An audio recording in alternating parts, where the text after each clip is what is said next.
Magluto tayo ng sapsoy. Ito yung sayuti natin. Atchan, at saka yung broccoli, cauliflower. Ayan, yung repolyo natin. Baguio beans, carrots. Siyempre, hindi mawala yung nor. Tsaka yung ating celery. Ayan, yung ating manok. Sangkap natin manok lang. Ayan. Yung ating... Mamaya, pag ako nagsapsoy, may gatas. Papakita. At saka meron mushroom powder. Kunting mushroom powder. Ayan, mag-i-slice na tayo. Yung bawang pala wala pa dyan. Dali na si Mapa Cooking magluto. At tayo ay isang sakong sibuyas na bilhin ni Mapa Cooking yung ating yan. Sibuyas natin. Yung bawang natin. Tignan mo yung siyempre, hindi mawala yung ating mushroom powder mamaya at saka gatas. O mag-i-slice mo na si Mapa Cooking kasi marami slicing. Pupok-pok tayo ng bawang. Ang slicer ni Mapa Cooking malaki. Kaya ang sarap mag-slice dito sa dirty kitchen ni Mapa Cooking. Ayan. Tatanggalin na lang natin mamaya yung ating bala. Tapos mag-i-slice na lang tayo ng bawang. Ay, sibuyas. Tingnan mo. Bawang na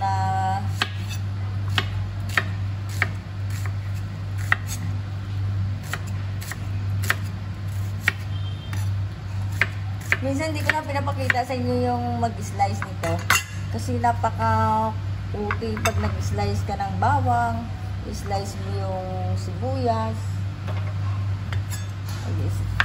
Ayan, mag-slice din tayo ng sayote. Ayan lang.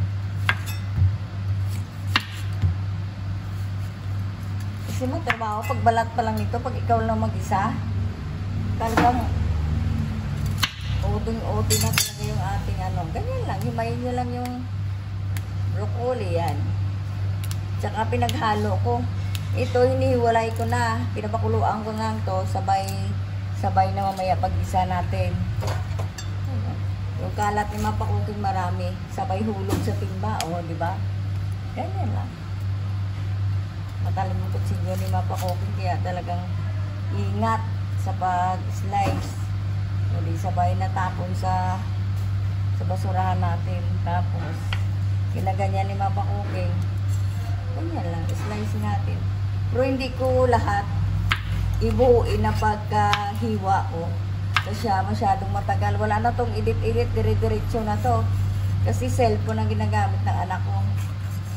Kaya pag pinakita ko, gusto ko yung nagmamadali palagi ako magluto. Yung ating celery, kagayan-yan ninyo lang. Ganyan. Pampalasa lang yan. Yung carrots natin, babalatan natin. Peeler na lang yung pambalat ko. O, walang katapusan. Ganyan na mag-slice. Slice sila ni Mapa Cooking mamaya ng ano yan. O, mamaya ako napakita yung ating paano mag-slice si Mapa Cooking. At matagal pala. Abuti ng 3 minutes pa lang sa pag-slice na. Balik tayo. Gigisa na si Mapa Cooking ng ating manok. Mamaya. O, magigisa na si Mapa Cooking ng ating ulam. Lagyan ko ng oil. Saglit lang to pag nagluto tayo ng sapsoy. Diba? Nagpagawa si Mapa Cooking ng taas. Kaya nagpupusap yung asawa ko at yung trabahador. Ayan. Lagyan natin ng bawang. Hindi ko na tinanggal yung ano. Yung ang malakasan na ako yan. Para mabilisan. Ayan.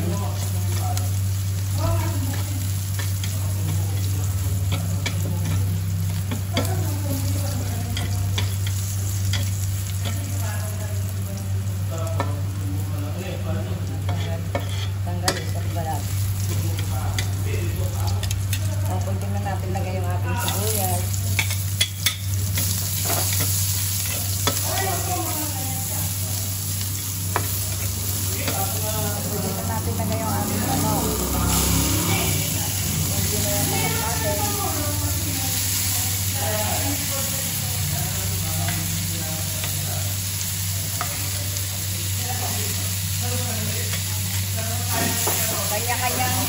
kanyang-kanyang hiwa yung ating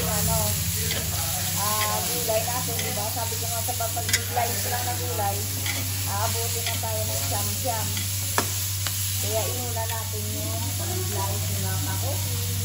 Siyempre hindi mawala yung ating kasi si Mama Cookie hindi na nagsukat kasi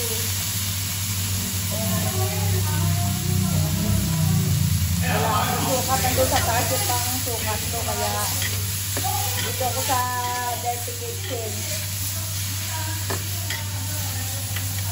O, pwede na natin lagay yung ating carrots. Yung carrots natin, dito na rin. O, ito ay yung ating. Kaplit lang ito. Ang madali ito pang maligitan na luto ni mapakuhin ito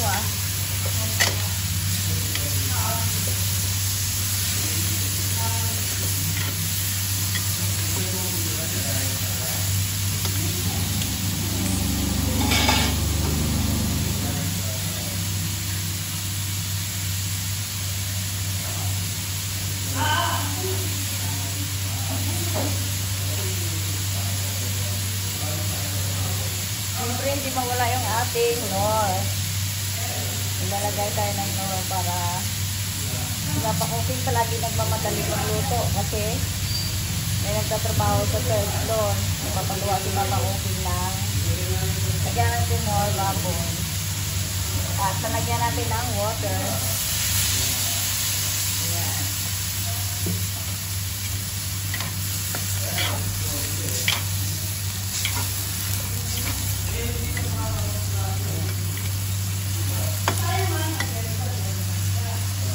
Saglit lang ito kasi.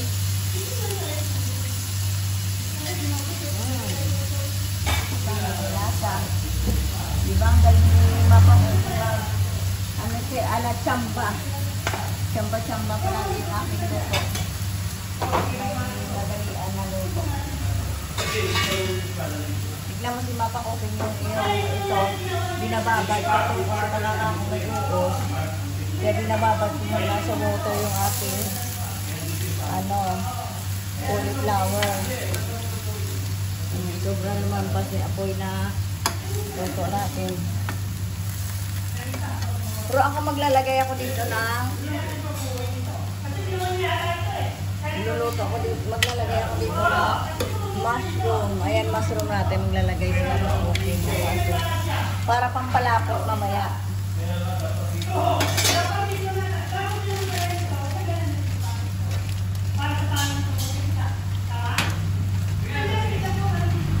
Balikan natin. Lalagay na natin yung ating broccoli. Sa ulo, pinakalo ni mapakuking yung ating. Ayan.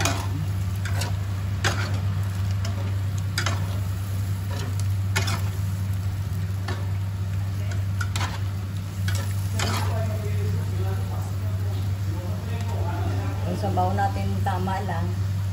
Hindi mo kailangan marami yung ating sabaw.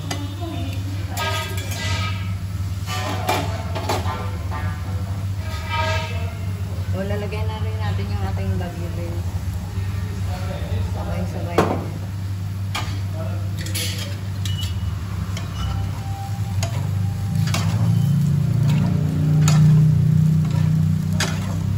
Patis lang pinanglagay ni mapakuking dito at saka mamaya yung ating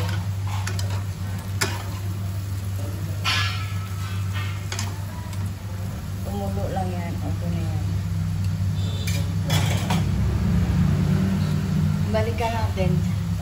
Lalagay na natin yung ating celery at saka yung ating atsal. Tingnan mo yung atsal ko. Dalawa talaga yung ginawa ko. Dalawang piraso. Para mabango.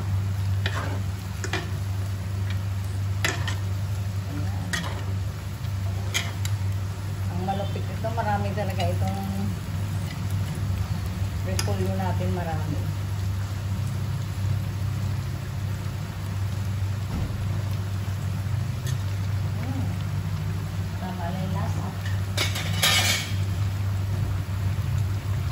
Alantayin lang natin talaga maluto yung ating broccoli para malagay natin yung repolyo. O, nalagay na ni mapakukin yung mushroom natin. Hindi ko pala, tignan mo, hindi na mapakukin yung ating mushroom. Maglagay na tayo, tapos, lalagay na natin yung ating repolyo. Yung mga repolyo pala. Ulam na. Ayan. Antayin na lang natin yung haluin ni mapakukin. Ayan, haluin ni mapakukin yung ating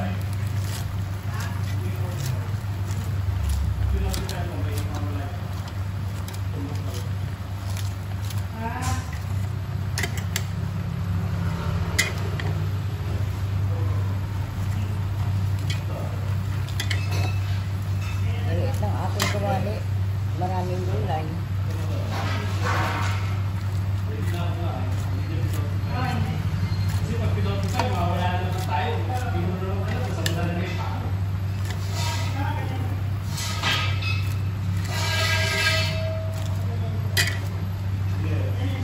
Bakit pa natin? Balikan natin maya-maya pagka gulo na ng gusto. Ayan, balikan natin.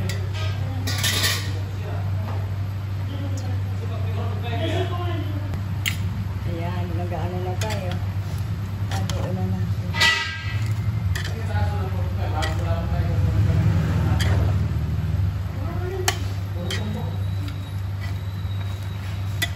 Yung mas marami yung ating repolyo. Mura repolyo ngayon. Oo. Malapit na kakulo na lang.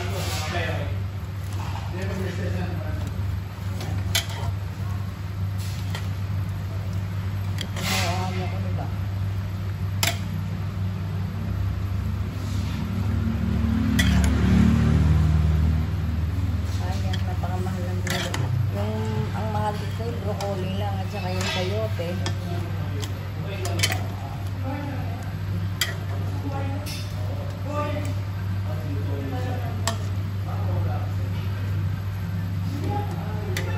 Pero alam mo ba yung ginagamit ko dito? May gatas ako nilalagay dito. Yung mushroom natin nilagyan din ni mapakuking. Ngayon, hindi na plain. Diba? Unyari na si mapakuking.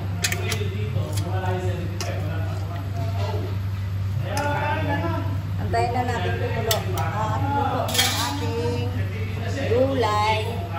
Takipan muna natin.